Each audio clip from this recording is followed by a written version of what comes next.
Listo. Buenas tardes, mi nombre es Alejandro Boyano Hernández, del curso 11A, Colegio Americano de Girardot. Este es el trabajo de biología, nivel superior, segundo periodo. Yo voy a hablar de las tres bases de Kant. ¿Cuáles son estas tres bases de Kant? Son la teoría del conocimiento de Kant, el criticismo de Kant y la moral kantiana o la ética kantiana, lo mismo. Iniciando con el primer tema, la teoría del conocimiento de Kant, podemos decir que según Kant nos cuestiona cuál es el principio o cuál es la razón de la existencia de la ciencia. Y para eso nos dice también cómo es que puede ser la teoría del conocimiento una ciencia. Para esto comenzó diciéndonos que hay dos tipos de juicios, los que son analíticos sintéticos a priori o a posteriori. Los sintéticos son aquellos en los cuales hay una frase que nos da el conocimiento. ¿Esto qué significa? Por ejemplo, una frase en la que digamos, la mujer es linda. Ahí nos da nuevo conocimiento ya que nosotros no sabíamos que la mujer era linda. Pero, en cambio, si hablamos, si por el contrario sería una frase que tuviera una redundancia. Si dijéramos, la mujer linda es linda, no nos provee un nuevo conocimiento, por lo que esto nos contaría como un conocimiento, una prueba de conocimiento, una frase que nos dé conocimiento. No sería esto un conocimiento sintético. Los juicios que son a priori son aquellos que nos dan información sin conocer la experiencia. Esto significa que son verdaderos sin haberlos experimentado. Son aquellos que se tienen que comprobar empíricamente.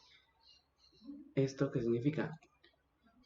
Esto significa que los juicios analíticos son a priori y los juicios sintéticos son a posteriori. Pero esto significa que esto no se podría convertir en una ciencia. ¿Por qué? Porque no se puede dar un conocimiento nuevo sin que éste nos pueda comprobar, o tendríamos un conocimiento que ya existe, por lo que no existe un experimento. Y si no hay un experimento, no hay ciencia. Pero Kant logró contradecir esto de una manera, y es diciendo que los juicios de la ciencia son así, son básicamente analíticos a priori o sintéticos a posteriori. Por ejemplo, cuando se descubrió que la Tierra era redonda, esto era un conocimiento nuevo, por lo tanto, era un conocimiento sintético a priori. ¿Esto por qué? Porque después de descubrir esto no tenemos que estar constantemente comprobando si sigue siendo la Tierra redonda, porque esto ya lo sabemos. Pero ¿cómo podemos obtener el conocimiento? Esto lo podemos obtener por medio de conocimientos empíricos, o sea, experimentando por nuestros propios sentidos, poniendo por encima al sujeto que al objeto. ¿Esto qué significa? Que ponemos que no es como el objeto se proyecta a nosotros, sino como nosotros sentimos al objeto, ya que todos estos experimentos se hacen tomando en cuenta un tiempo y un espacio, pero este se hace únicamente a base del sujeto que está experimentando, o sea, nosotros, ya que por nosotros somos los que tenemos los sentidos por los cuales recibimos la información del estudio. Así es como se analizan los fenómenos. ¿Qué son los fenómenos? Un fenómeno es a donde se le aplica el pensamiento o las características aristotélicas, o básicamente retomando el tema de, o sea, previamente, de siempre basarnos no en lo que nos da el objeto, sino lo que recibimos. Estoy retomando demasiado esto igual. Perdón. Cerrando este tema, podemos decir que según Kant, el conocimiento era lingüístico. ¿Esto por qué? Porque no con la única manera, sino la manera principal de pasar la información era por medio de la lengua, los idiomas, que aunque podía esto, pues, pasar notas y libros, etcétera. Principalmente siempre va a ser principal la lengua. Retomando el tema de los fenómenos, estos hacen parte de lo que es la naturaleza en general. Esto, aunque hay partes, hay fenómenos que no pueden ser reconocibles. Esto es lo que según Kant eran noúmenos. Esto significa que como hay partes del conocimiento que nosotros no conocemos, significa que tenemos que ser críticos, críticos en el sentido de que puede que sepamos, puede que creamos que sabemos todos de todo lo que tiene que ver, digamos, de este taja lápiz, pero puede que hayan cosas que no sepamos y que se contraigan con lo que sí sepamos, haciendo que en verdad no tengamos un conocimiento total de algunos fenómenos de la naturaleza. Por lo que, como lo que nosotros decimos que es verdadero y que aseguramos en verdad sea falso.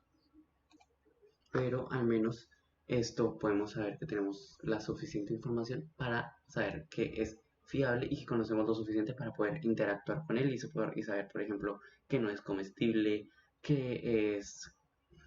sea, todas las propiedades, bueno, la mayoría de las propiedades físicas que nos permiten saber lo básico, lo suficiente para sobrevivir con respecto a este objeto o a diferentes objetos de la naturaleza. Por lo tanto, podemos decir que sí es una ciencia.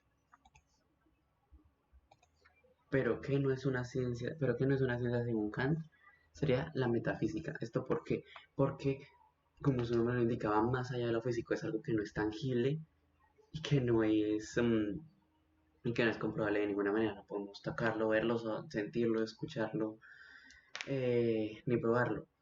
Por lo tanto, no es una ciencia, no es algo que podamos comprobar, no que podamos pesar, que podamos saber su volumen, su peso, ninguna de sus propiedades físicas. Por lo tanto, lo que es metafísico no puede ser una ciencia y por lo tanto también no puede ser no puede tomarse dentro de la teoría del conocimiento o de los juicios. Aunque históricamente se puede decir que la metafísica tuvo un papel importante cuando hablamos de la religión y todos los cuerpos invisibles que serían dioses, figuras mitológicas, actualmente, o pues en base a lo que nos sugiere Kant, tenemos que olvidar todo eso porque no es algo comprobable y no es algo de lo que podamos obtener la suficiente información para analizarlo y poder acoplarnos a él o conocer lo suficiente para vivir con él, con eso, o ni siquiera estar seguros si existe.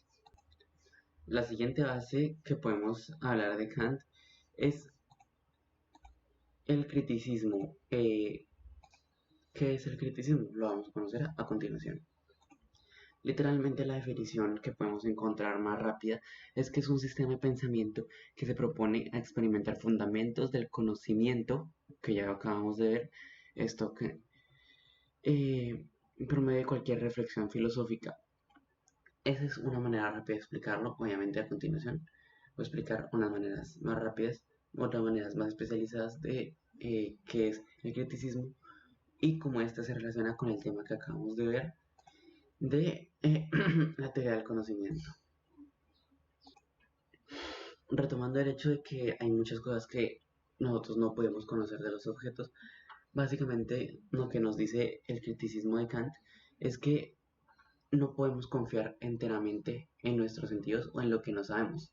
Esto significa que no podemos confiar en lo que nos dice el hombre o en lo que nos dice nuestro cuerpo, por lo que cualquier cosa la tenemos que poner, que se nos plantee, la tenemos que poner bajo el ojo de duda o bajo crítica.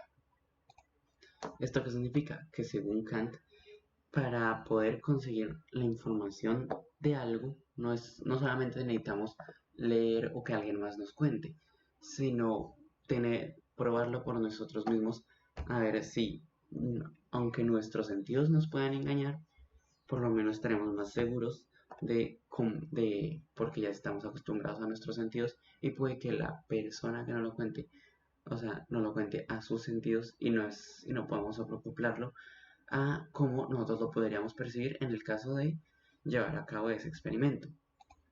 Un ejemplo puede ser básicamente todas las ciencias y las leyes científicas que estas tienen. ¿Esto por qué?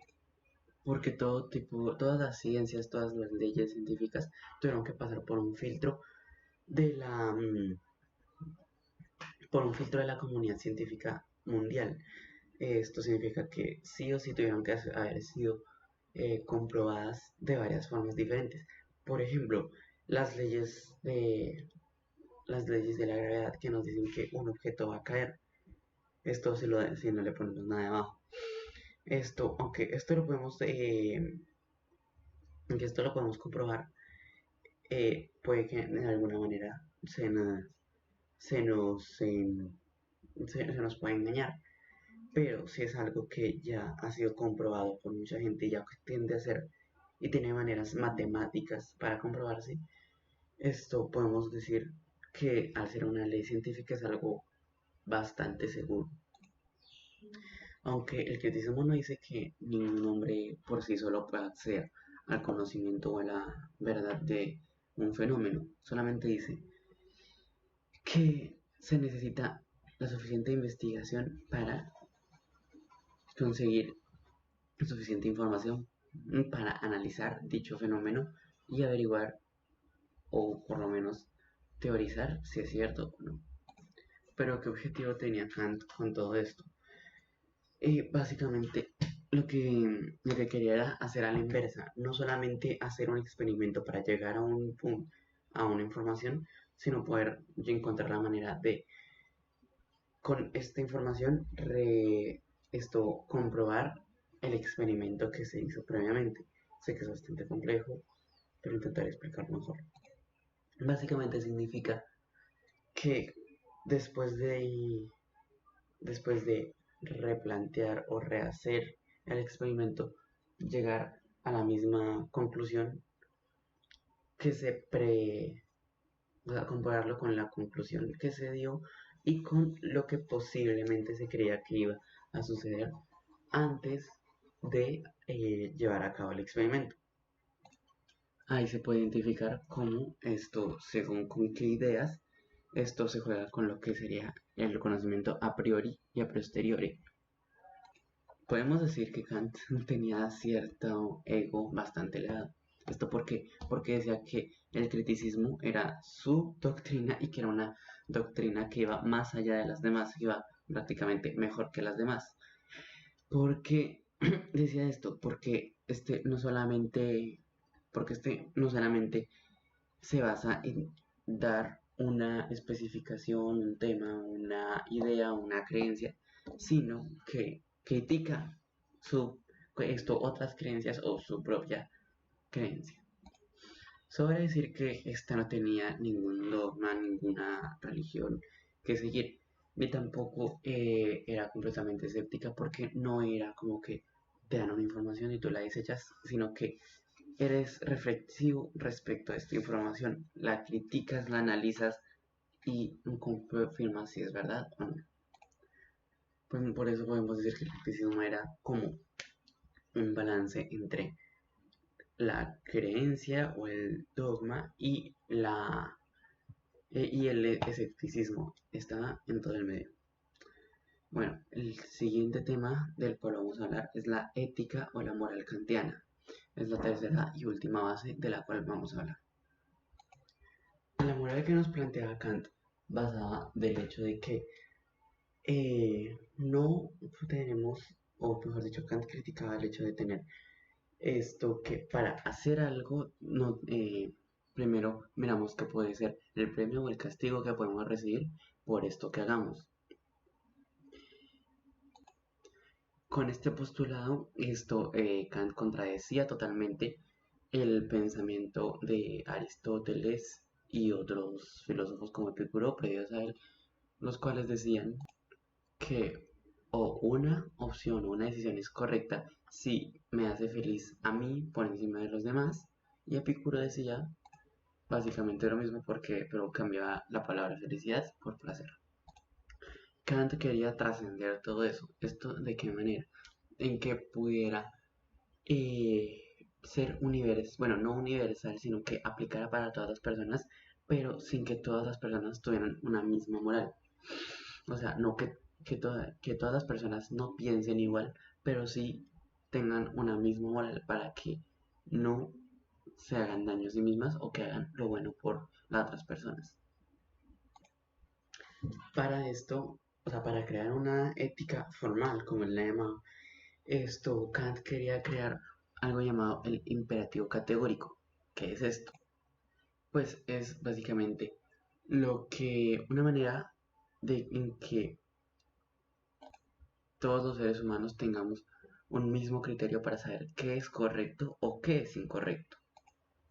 Para esto Kant planteaba dos razones o básicamente dos postulados. Y es, primero, actúa como tú crees que todo el mundo debería actuar. Poniendo esto bajo crítica podemos decir que esto no es que tú critiques a las demás personas por su actuar, sino que tú actúes o sea, te critiques a ti mismo pensando cómo deberías actuar con los demás si todos actuáramos de la misma manera. Esto significa que cada quien tiene que ser su propio juez moral. Eh, o sea, pero sin actuar en como una doble moral o básicamente hacernos trampa. Que sería básicamente que puede que si yo digo que todos actuemos de cierta manera, esto ya haría trampa diciendo que si yo hago una pequeña cosa mala, todo el mundo hace una pequeña cosa mala. Y de eso esto, me puedo proteger diciendo, pues de todas maneras todos vamos a hacer eso. Esto Kant criticaba ese punto de vista o ese postulado. El segundo criterio que tomaba en cuenta Kant era que tomemos en cuenta a los demás seres humanos como un fin y no como un instrumento. ¿Esto qué significa? Porque en otros postulados se nos habla del fin, o sea, de qué es potencialmente una persona, o qué puede llegar a ser, o qué es, etcétera. Básicamente nos decía que no miremos a las demás personas como lo que son ahora y pueden ser, sino como lo que son debido a su comportamiento o a su propia ética. Y que esto va a hacer que todos nos consideremos iguales sin importar qué diferencias tengamos raciales, culturales, género, etcétera, etcétera, etcétera. Que básicamente tomando lo que dice el primer principio, todos actuamos igual, todos somos iguales, todos tenemos los mismos derechos y deberes, tanto culturales, éticos, morales, etcétera. Siguiendo el hecho de que todos somos iguales, esto Kant toma lo que serían los derechos, lo que actualmente conocemos como los derechos humanos, o entonces derechos fundamentales, que básicamente todos tenemos los mismos derechos y siguiendo el hecho que acabo de decir de que todos somos iguales, todos tenemos los mismos derechos. Para finalizar, Kant nos hablaba, esto nos hablaba no solo de derechos, sino también de deberes. ¿Deberes en qué sentido? Deberes en el sentido de que tengo que evaluar, siguiendo el hecho de no evaluar a los demás, sino evaluarme a mí mismo, tengo que evaluar exactamente cuál es mi papel y cómo tengo que yo actuar con los demás, estén o no estén viendo sin importar qué premio o castigo pueda recibir, solamente poner por encima de todo esto el postulado principal de que todos actuemos igual y de la mejor manera. Muchas gracias, mi nombre es Diego Moyano, curso 11A, Colegio Americano Girardot, año 2020, fin.